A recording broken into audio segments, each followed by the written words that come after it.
Mesdames et messieurs, chers étudiants, chers stagiaires, alors heureux de vous revoir. Alors aujourd'hui, on va traiter, comme je l'ai déjà dit dans la vidéo précédente, on va traiter ce qu'on appelle la rentabilité économique et financière des investissements.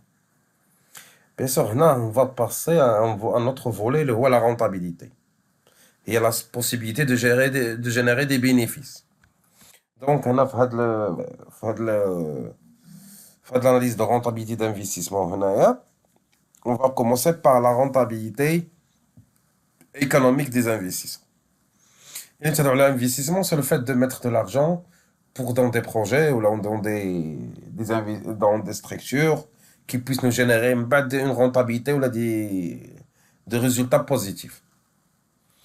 Donc, la rentabilité économique, le ROIC veut dire quoi? Il y a ce qu'on appelle Return of Invest Capital, le retour des capitaux investis, ou ce qu'on appelle la rentabilité. Alors, c'est un indicateur, les lois financiers bien sûr, c'est la capacité de l'entreprise à générer des bénéfices générer des bénéfices là d'argent qu'on a investi l'exploitation d'Yala ou l'activité d'Yala. En d'autres termes, c'est-à-dire que c'est un moyen de calcul qui peut nous permettre de quoi? Parce que nous aussi, on a investi l'entreprise, mais lorsqu'elle a investi son argent, est-ce qu'elle a récupéré des bénéfices ou est-ce qu'elle a de l'entreprise, elle a une gestion efficace parce qu'il peut nous récupérer les investissements. Pour simplifier les choses, pour chaque dirham investi, combien on a généré de bénéfices? Combien, donc, pour chaque dirham ou l'euro investi, l'activité d'Yalha, ou les actifs d'Yalha, dans l'exploitation d'Yalha, avec ses exploitations, combien on a gagné? Et supposons on a investi un dirham, combien on a gagné bien sûr, dans quelque chose, dans l'activité de l'entreprise. Donc là, c'est pour cela on parle de la rentabilité économique. Il est lié à l'activité principale de l'entreprise, sans tenir compte des dettes. Donc là, c'est ce qu'on a investi. Donc, l'avantage de la rentabilité économique, il nous permet de quoi? Pour savoir la performance de l'exploitation de l'entreprise. Est-ce que l'entreprise elle est performante parce que pour générer des revenus, une entreprise, on doit se concentrer à l'activité. Ou l'activité elle est efficace pour générer des bénéfices. L'activité est mziane pour générer des bénéfices sans avoir recours les crédits, les dettes. Donc là, les éléments financiers, l'entreprise elle est performante ou non. Parce que là, tu as l'activité principale de l'entreprise. Tu as faire les banques ou les gens. Deuxième des choses, elle nous permet de la rentabilité économique de comparer les entreprises. Parce que la rentabilité, normalement, ce sont des pourcentages. Donc, puisque ces pourcentages, on chauffe le pourcentage de la rentabilité, par exemple, de l'entreprise par rapport au pourcentage de la rentabilité de notre entreprise. Donc, c'est une mesure de comparabilité. C'est ce qui nous montre, est-ce que vraiment l'entreprise, côté rentabilité économique, elle est plus performante que l'autre. Ça, c'est les avantages de la rentabilité économique. Bien sûr, après, on va vous montrer comment se calcule la rentabilité. Et pour les limites d'Yalha, la première des choses, donc, les données qu'on octroie, elles dépendent du comptabilité.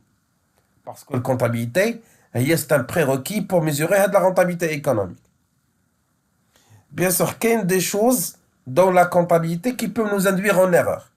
Par exemple, ils n'ont pas une relation avec l'activité principale. Il y a par exemple l'amortissement ou les provisions.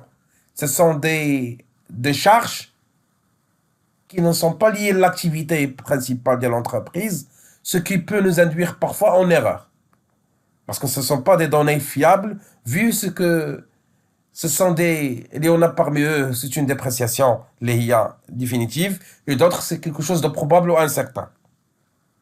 La deuxième, c'est, puisqu'on parle de la rentabilité économique, là, le fait généré par euro, vu l'activité, donc là, on se concentre toujours sur le court terme. La rentabilité économique, la rentabilité financière.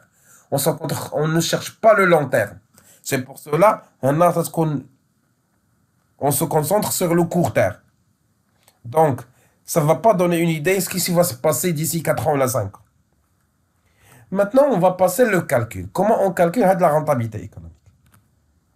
Donc, la rentabilité économique, c'est le résultat opérationnel net d'impôt divisé par le capital investi. Moyen ou là n'est pas moyen, ça m'est égal. Et le moyen, c'est le début d'exercice plus le fin d'exercice divisé sur 2.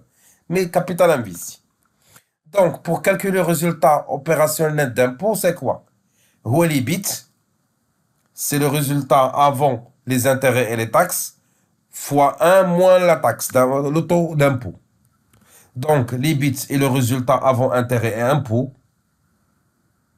Et le T, c'est le taux d'imposition effectif. Bien sûr, c'est quoi EBIT? Donc, j'ai fait déjà des vidéos précédentes sur l'EBIT et l'EBITDA. Alors, veuillez consulter les vidéos de la playlist d'analyse financière. Vous trouvez, dont on a parlé de l'EBIT et l'EBITDA. Donc, le résultat opérationnel net d'impôt est égal à l'EBIT fois 1 moins le taux. L'EBIT, c'est le résultat avant interest, c'est-à-dire l'intérêt et taxes, il y a impôt. Ou le T, c'est le taux d'impôt. Il y a reste tout des fois 1 moins le taux. Et le capital investi moyen, c'est quoi? C'est l'actif d'exploitation, c'est l'actif courant, moins le passif d'exploitation, dont n'est pas touché par des crédits auprès de la banque. Ou le passif, on a les dettes d'exploitation, les dettes fournisseurs par exemple, à condition que les dettes ne sont pas touchées par des intérêts. Moi, j'allais des intérêts. Donc, les passifs d'exploitation ne sont pas des crédits touchés par les sociétés financières. Les banques. Donc, le capital, l'actif d'exploitation sont les ressources qu'une entreprise utilise dans le cadre de son activité courante. Pour stock, créances, installation technique. Ou ce qu'on appelle l'actif d'exploitation. Ou ce qu'on achète ou ce qu'on utilise dans l'activité. De quelque chose à court terme, quelque chose à long terme. Ou là, des produits durables. Par exemple, des machines, des installations techniques, des stocks, puisqu'on parle de court terme, ou là, les créances. Donc, ce qu'on appelle l'actif d'exploitation. Mais le passif d'exploitation non porteur, le passif d'exploitation, c'est l'ensemble des dettes, ou les dettes, les obligations, mais qui ne sont pas touchées par des charges financières. Il y a des intérêts. Nos charges nettes d'intérêt ne génèrent pas des intérêts. Mais tu connais les banques. Ce sont simples des dettes fournisseurs. Donc, tu connais favor. Tu prends des crédits et tu les rembourses. Donc, tu ne payes pas des intérêts. Donc, on a l'EBIT, on a les taxes, on a le capital investi. C'est quoi? On a de quoi il se compose. Maintenant, pour bien cerner les choses, nous avons un exercice qui peut nous expliquer les choses d'une manière claire. Donc, on a une entreprise a des données suivantes. On a le résultat opérationnel EBIT de 500 000 dirhams. On a le taux d'impôt, les 20%. On a ce qu'on appelle les actifs d'exploitation. Donc, les actifs d'exploitation qu'on a utilisés pour l'activité. On a des stocks, les 800 000 dirhams. On a l'actif circulant, on a les créances clients de 1 million de dirhams, pardon. On a des machines et des équipements dont on a utilisé pour l'activité, 1 200 000 dirhams. On a ce qu'on appelle les passifs ou les dettes non porteurs d'intérêt. Donc, on a des dettes, les des dettes fournisseurs, les fait à 300 000. On a des charges autres à payer, les 100 000. On a des taxes dues. Donc, on doit payer à l'État, fait 100 000 dirhams. Alors, comme travail à faire, il faut calculer le Return of Invested Capital, la rentabilité économique de cette entreprise pour l'année 2023. Donc, on va passer le calcul de la rentabilité économique. Donc, la rentabilité, voilà l'exercice maintenant. On va commencer par, alors la formule qui stipule que quoi? La rentabilité économique est égale à le résultat opérationnel net d'impôt, moins divisé sur le capital investi moyen. Donc, 12 هي الإيبيت في 1 moins le taux. حنا الإيبيت عندنا 500 000 و 1 moins 20% ديال le taux. يعني 500 في 1 moins 20%. Ce qui est égal à 400 000 dirhams. Donc, on a calculé ce qui est en haut. Maintenant, on va calculer ce qui est en bas.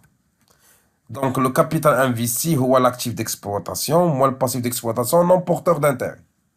Yani, on va prendre 800 000 plus 1 million de dirhams plus 1 million 200, moins 300 000 plus 100 000 plus 100 000. Donc, ce qui est égal à 2 500 000 dirhams. Et là, c'est le capital investi.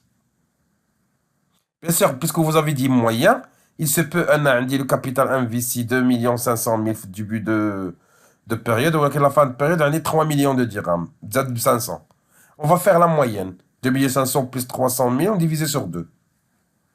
On a 2 750. C'est la bande de le moyen.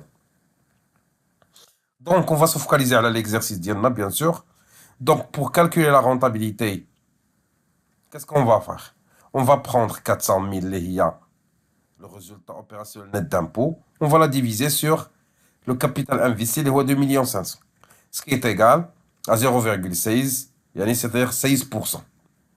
Veut dire quoi, 16%? L'entreprise génère un rendement de 16% sur chaque dirham investi dans ses actifs d'exploitation. Bimana, c'est-à-dire quoi? Pour chaque dirham investi, l'entreprise, elle génère 0,6 dirhams de résultat. Chaque dirham qu'on investit, on génère 0,6 dirhams de bénéfices. Alors, j'espère bien que vous avez bien ici de la rentabilité économique. On va passer à l'autre élément, lié à la rentabilité financière. Passez une excellente soirée, à la prochaine. Salam alaikum.